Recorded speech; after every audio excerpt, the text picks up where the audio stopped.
A witness dealing with a few of life's personal challenges accepted a close friend's offer to head to the west of New South Wales and work in the Opal Mines. The period was also intended to provide solitude, coinciding with a new spiritual journey. As I mentioned in the last video, Yowies are known for appearing in the most unexpected places. This episode is another example. Reports of Yowie sightings span even the driest and most desolate areas, such as Mount Isa, Broken Hill, and various parts of the Northern Territory and Western Australia. The presence of Yowies in dry, arid wastelands adds an extra layer of complexity and unpredictability, highlighting their ability to appear anywhere at any time. The far west of New South Wales is a landscape of red dirt, hard clay and rocks, containing traces of lead, zinc and copper. Ideal conditions for mining, but not for forests. Despite the lack of forest, Yowie sightings have been reported in areas between Broken Hill, Tibooburra, Wanering, Burke and even footprints found at Wilcannia. Moving east, the landscape remains inhospitable and predominantly known for its vast opal reefs. Between Brewarina and Walgett, the AYR people refer to the Yowie as Yowie, describing it as a dream spirit. We received a Yowie sighting from an Indigenous woman from Walgett.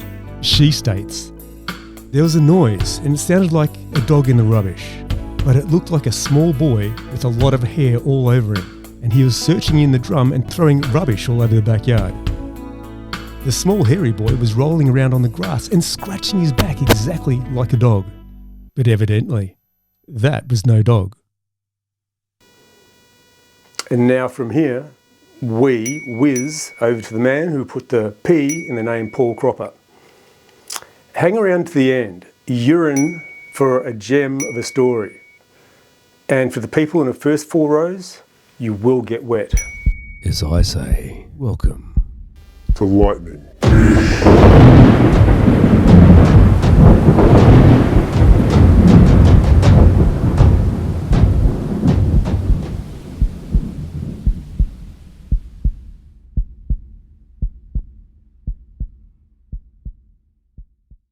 Early 2001, it was around that time. Yeah, I'd be confident saying early 2001. I've kept this with me for 25 years, mate. Walk me through what you were doing there, what happened, what you saw. Just take me through the whole experience.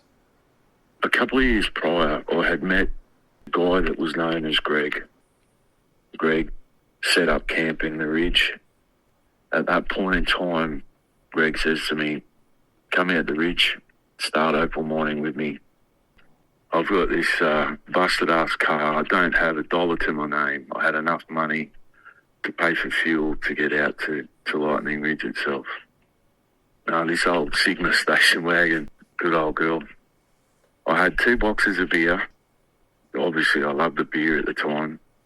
So I get out to the ridge and I meet up with Greg. He says to me, right, we'll go out to camp and we'll set up out there the next day or two. He had a humpy in Lightning Ridge itself. We stayed there for a couple of days and I just had a bit of a look around the ridge itself in town, and he took me out to the ball bars and we'd have a couple of nights in the ball bars there, and an awesome experience. And then we go out to the caravan, out to the site. Millions of years ago, it was an inland ocean, 90 feet, 95 feet. You're finding fossilised opal. So you get all crustaceans and bugs and what have you, and you're walking in salt water. We go across the lake, and as we go across the lake, you come up to the caretaker of the lakes, and you have to go past his house. And it was just a pretty well done humpy. Old Vince had been there for a long time. At that point, Greg says to me, "Now, them 2 cartons of beer you got, you're going to give to Vince because we're having no alcohol on site." I'm like, oh my God. I've just come out here with nothing, and the only reprieve I had was a couple of cartons of beer, and I can't even have them. There was nothing to be on site. We go in to see Vince, and he gives me the rundown on what the go is. He says, you're around it of an evening if you're having a fire and you hear a bullet whistling through the trees hit the deck. He says, I'm putting a shot out to scare ratters off. Ratters are out snooping around the area. If you hear any strange noises or anything, out of place, come and let me know. So I give him the cartons of beer and off we go. We get into the site and it's what's known as a hard claim. This stuff is tougher than 300 MPa concrete. It's ridiculously hard. You can go into the soft claims and it's like clay. It'd be like what you're watching on the TV shows. The show doesn't show you what it's like in a hard claim. This stuff is unbelievable. 100-pound air jackhammer was bouncing off it, hardly making a dent. I'm in a brutal claim as far as the physicality is concerned, but it's the only place where you find these incredible knobbies. You could be digging and digging and digging and have nothing, and then all of a sudden you come across this, could be a $10 million rock. That's the nature of the hard claim. Caravan's about 18 foot, and I had the door at the west end side, and my door faced towards the hole, so I was about 10 feet from where I used to go down the hole. Every bit from ground level to the window would be 9 foot, and there's a little window, white curtain lace over the top, over the inside of the window. So I got into a routine. I would get up in the morning, make myself a brekkie, and cook a couple of snags and eggs, and then I'd go down the hole, start the journey down the hole, and I'd start chipping away at this drive that we had to do. This went on that same way. I'd come up lunchtime, have something to eat, and then I would muck out for the afternoon, so I'd be up and down the ladder 30, 40 times, and then settle down for the evening. I had a bag, one of those black camper bags that you can fill up with water for a shower, and I had that hanging off a tree, so I'd heat that up late afternoon, have some hot water, have a shower, and settle down. After the first week or so, maybe two, I started to feel a presence. Now, having been a bouncer in nightclubs, I've always had this situational awareness, peripheral vision and situational awareness. At times you can be in public and then you'll have this feeling that someone's staring at you, that something's watching you, and you turn around and sure enough someone will be looking at you. Well, I had this presence from about 2 weeks in, and it was non-stop. Every time I come up out of the hole, I'd be sitting on my log that was near my fire that I used for a chair, and I'd sit on my log and cook my dinner or cook my lunch or what have you, and behind me was fairly thick forest, gum trees and typical Australian outback foresty setup, not overly thick. I'd look around and I wouldn't see anything, I'm in the middle of nowhere. This went on for a couple of weeks from that point. So I'm going through this process of, I'd read a chapter or two every night, fall asleep because I was so tired. I go to work, jump down the mine. And then I think it was about 2 months into it. I was lying there one night, and the whole time I'd had that presence of being watched. Like I felt like I was being watched, and I would look around and I was lying down and I hear these footsteps. The whole area was covered in gum leaf. So I'd left the fire going and it was a bit later than normal. I hear these footsteps. The hell's outside? And it was coming from the north side of the caravan. I'd left the fire going, and this is going to be quite funny. I've got to warn you, Paul. If you don't have a laugh at this, well, this is what happened. These footsteps were huge, and of course I knew the sound of my footsteps on the dead leaves on the ground. You get a gauge of the timing between each footstep, and that gives you a general idea of the height. This thing was huge. It was taking footsteps that were easy 4 or 5 foot between step, and it was crunch, crunch, crunch, crunch, the delayed time with each step. And it come up to the window. Now, I couldn't see out the window. I had a candle going on the kitchen bench so I could read. I couldn't see out the white lace. I knew something was standing there, though. I had this, oh my God, what the hell is standing outside my caravan? And of course, I've got all sorts of stuff racing through my head because I'm in a caravan, I'm butt naked on my bloody bed, I'm reading a book, and I'm thinking, my God, what the hell is standing outside my van? It then moves around the northwest of the van towards my fire, comes around the van, and then walks to my fire and stops and starts to take a leak. And the height that this thing was dropping from was what really put the wind up me. Like, you know, as a man, you stand at the dunny and you have a leak and you can get an idea of the sound. You know you're dropping from this height. Well, this was coming from every bit of like 6 foot, every bit. And it sounded like someone had started a fire hose.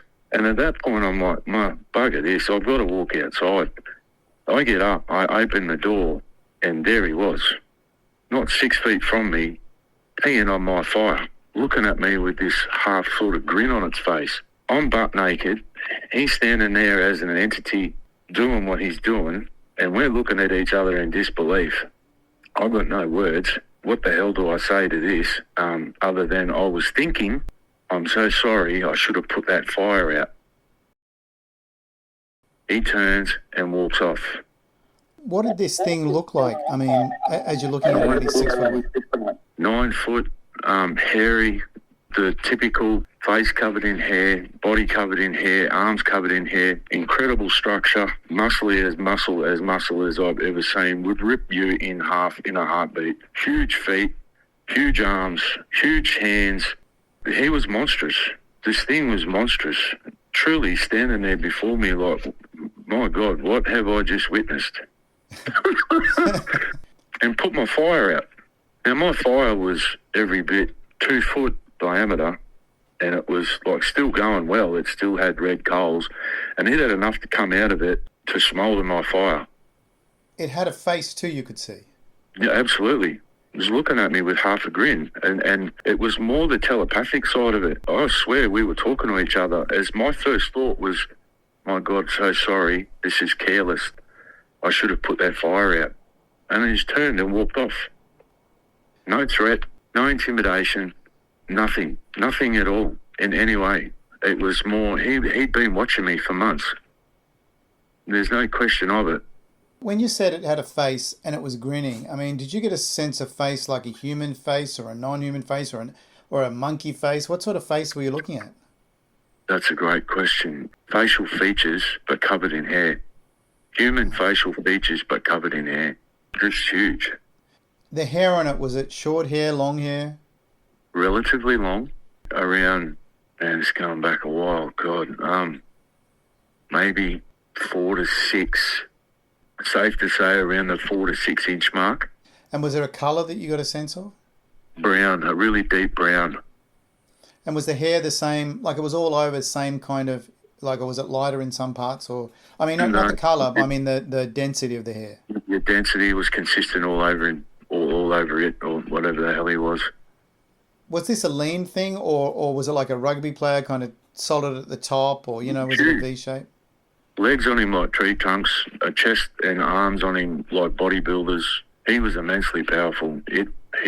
Whatever the hell it was, immensely powerful. To the point where I'm a big man. You know, I put the wind up an awful lot of people. I'm 6'2", nearly 6'3". I'm 130 kilo fit, and I'm built like a brick shithouse. I'm an immensely powerful human being, and he put the wind up me. And I've had that same feeling with a couple of guys in Sydney once in a nightclub that I was to meet. And I thought, my God, how do they produce a human being so big? Could have just played with me like a kid plays with a Barbie doll. Did you get a sense of how many kilos that thing would have weighed? I reckon he'd be every bit 200. Every bit of it. Easy. Even more. Be more. Yeah, he'd be more, actually. He'd be probably closer to 250 to 300. And probably even bigger than that, to be honest, in all honesty. When you said you communicated with it and you sort of were saying, sorry for leaving the fire on because it was pissing on it to put it out, did you get anything back from this thing? Like, did you had that reaction and it was grinning because it was like telling you that you shouldn't have done that? Is that the sense you got? That'd be exactly how you describe it. Because you know what's insane about this, Paul, is that not an hour later, Lightning Ridge is renowned for what? Lightning storms.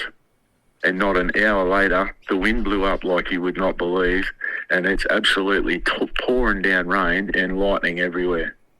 That wind would have caught that fire because I'd left it going more than I would have most nights. Most nights my fire would have been out around half 6, 7 o'clock, and it was still 8:30, 9 o'clock when I went to bed, and the fire was still, fairly well, not raging, but it was still going really well. So this thing walks off. You're still butt naked. Yeah. What did you do? And what happened after that? Just stood there in disbelief. How do you comprehend something like that?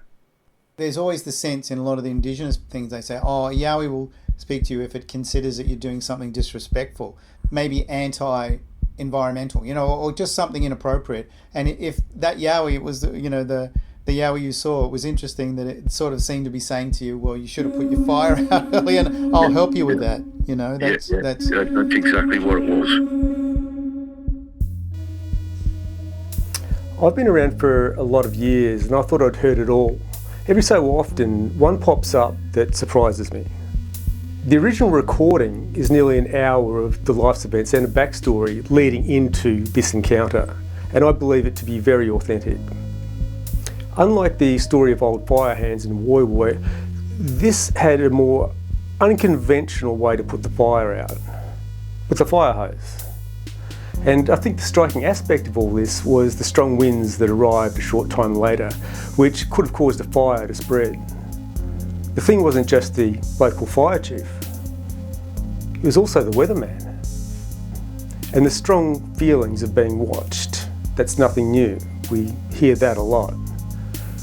Yowie interaction with fire is rare. A couple of sightings that come to mind was Glenford, New South Wales, where a Yowie was sitting beside a fire built by kids with its arms stretched and warming his hands. And of course, as I mentioned before, old fire hands, Woy seems to be a favourite with most.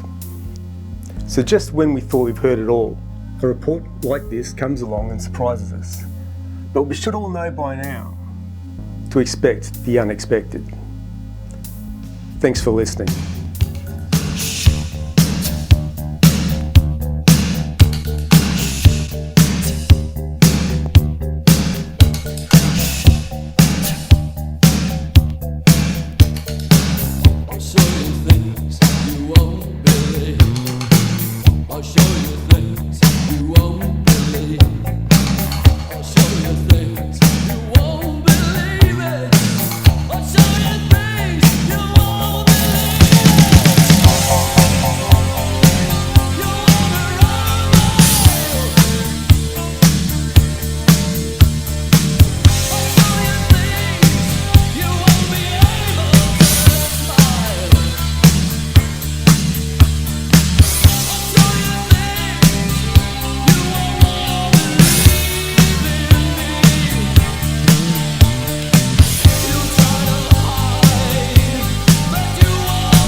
Wouldn't believe